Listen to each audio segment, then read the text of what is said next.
Shavua Tov les Koulam, bonsoir à toutes et à tous. Nous sommes aujourd'hui le Chet Iyar, 8 Iyar 5786.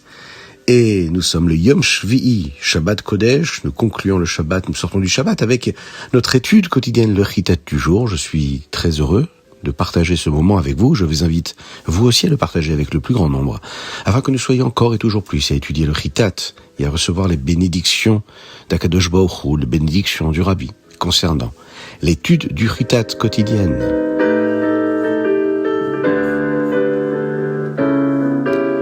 Nous avons l'habitude de raconter une petite histoire. Motzei Shabbat, cela porte des brachot pour toute la famille, pour le foyer, pour le Ham Israël. C'est l'histoire d'une femme qui traversait une période financière très difficile. Les dettes s'accumulaient, la pression montait et comme beaucoup de gens, elle cherchait une issue. Un vendredi, juste avant Shabbat, elle demande à son fils d'acheter un billet de loterie. Quand il revient, elle prend le billet et presque sans réfléchir, elle le glisse dans un volume des Igrot Kodesh. Pas pour chercher une réponse, juste comme ça. Shabbat passe. Après Shabbat, son gendre voit le billet dans le livre et pense que c'est un marque-page pour une lettre du Rabbi. Alors il ouvre et il commence à lire à voix haute. Et là, quelque chose de troublant se produit. La lettre commence en mentionnant une lettre écrite un vendredi, Yom Shishi. C'est exactement le moment où cette femme-là avait mis son billet dans ce volume des Igrot Kodesh. Puis le Rabbi écrit en substance qu'il faut garder la foi, même si d'autres se moquent, que les doutes viennent d'un manque de compréhension et surtout, il parle directement de problèmes financiers et de dettes. Et il donne un conseil très concret. Donner de la tzedaka avant la tfila et dire les Tehillim du jour. À ce moment-là, cette femme-là réalise quelque chose. Elle n'avait même pas ouvert le livre, elle n'avait même pas cherché de réponse. Et pourtant, la lettre correspondait au jour exact, à la situation exacte, et donnait une direction précise, la bénédiction du Rabbi pour une belle vie et une belle réussite.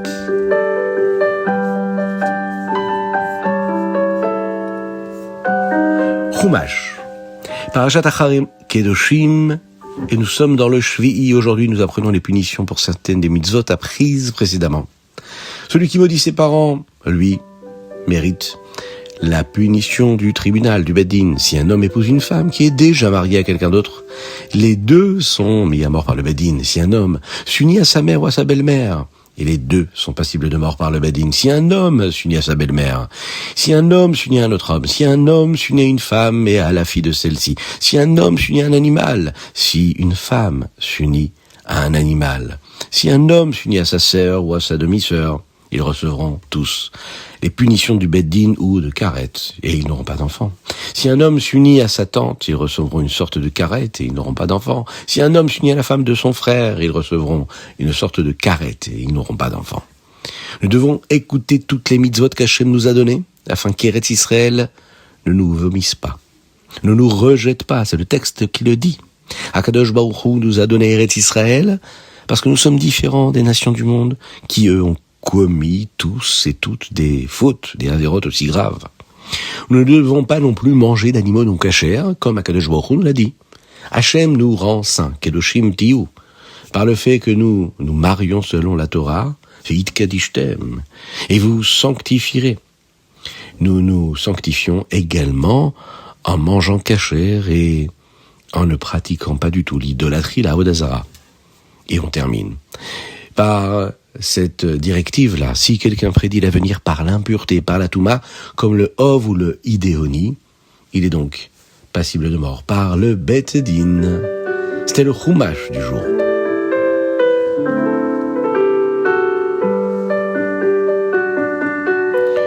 Tehillim, aujourd'hui nous sommes le Chet, 8e jour du mois de Iyar. Et dans le Tehillim d'aujourd'hui, il y a un verset très spécial. Kol kevudavat peler penima.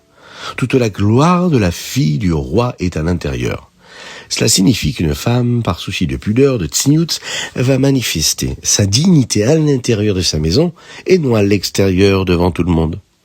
Kadosh Baruch Hu a instauré le monde de telle sorte que généralement, l'homme sort dans le monde pour gagner la parnassa, et la femme est la Akeret Abaït, celle qui fait du foyer un endroit où Kadosh Baruch Hu peut se sentir à l'aise. Mais dans le Navi, il est dit que lorsque Mashiach viendra, les femmes seront aussi à l'extérieur et manifesteront même leur dignité à l'extérieur. Et puisque nous sommes maintenant si proches de Mashiach, nous devons commencer à agir selon la manière de la Géoula. C'est ainsi que, aujourd'hui, les femmes et les filles doivent aussi sortir, aller étudier, faire les miftsaïm, mais comme Mashiach n'est pas encore venu et que nous avons toujours un mauvais penchant, le Yetzer Hara, nous devons faire extrêmement attention à ce que cela soit fait avec de la tsniout, une tsniout appropriée. Tanya, l'Ikutei Amarim, chapitre 45. Nous avons appris hier que lorsqu'un juif pense à la rachmanout, à la compassion que mérite sa neshama, laquelle est coincée en exil, en galoute à l'intérieur du corps, cela aide à étudier la Torah et à faire les mitzvot pour une vitalité, pour la sortir de son exil. La Torah nous dit que lorsque Yaakov Avinu vit Rachel, il pleura. Il avait de la compassion pour elle et il l'a donc réconfortée. Yaakov était le père de tous les Juifs et Rachel était l'une des principales matriarches, les Imaot. Et lorsque Yaakov pleurait pour Rachel, ce n'était pas seulement par compassion pour Rachel, c'était de la compassion pour toutes les âmes juives. La tfila, les pleurs de Yaakov ont éveillé la rachmanout, la miséricorde d'Akadosh Baruch Hu pour tout le Ham Israël. Et grâce à cela, même lorsque les Juifs sont en exil, à cause de leurs mauvaises actions, ils ne sont jamais bloqués. Ils peuvent toujours s'élever au-dessus de l'exil en étudiant la Torah et en pratiquant les mitzvot. Chaque fois que nous nous connectons à Dieu par la Torah et par les mitzvot, nous aidons la partie de notre neshama qui est en exil à se rapprocher d'Akadosh Baruch Hu. Le fait d'accomplir la Avodat Hashem avec cette intention, cette kavana, c'est une autre façon d'étudier la Torah et de faire les mitzvot avec une intention pure, l'ishma.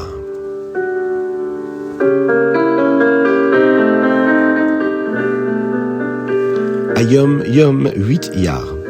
Aujourd'hui, le 23e jour du Homer, même si ce soir nous avons compté le 24e jour du Homer. Lorsqu'une personne envoie une autre personne accomplir quelque chose pour elle, on appelle ça là envoyer un shaliach, un messager, un émissaire. Lorsque le shliach fait ce qu'il est censé faire, c'est comme s'il était une partie de la personne qu'il a envoyée. C'est pourquoi un ange, un malach, est parfois appelé par le nom d'Hachem, car l'ange accomplit ce qu'Hachem l'a envoyé faire. Chaque chassid est un shaliach du rabbi, avec la mission de faire ce que le rabbi veut.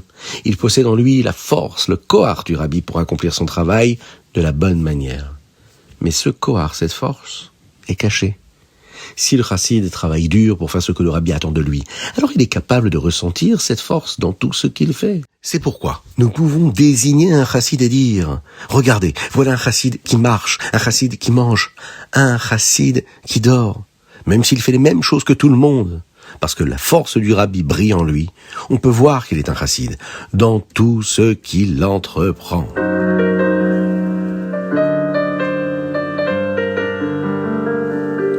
Ilchot Girushim, nous sommes dans le Rambam, mais aussi Yiboum Vechalissa aujourd'hui, 13e chapitre de Ilchot Girushim, et nous commençons Ilchot Yiboum Vechalissa, les chapitres 1 et 2.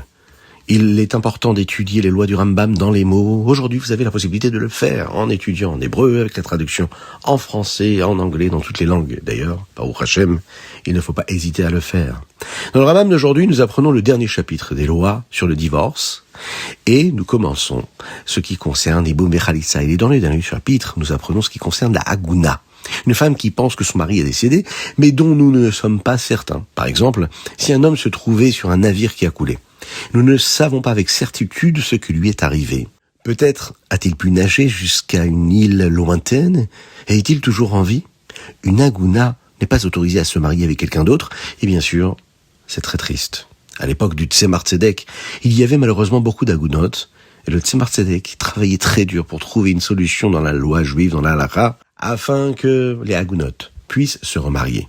Nous voyons cela à travers de nombreuses réponses dans les livres d'halakha, écrits par notre maître, le Tzemar Tzedek.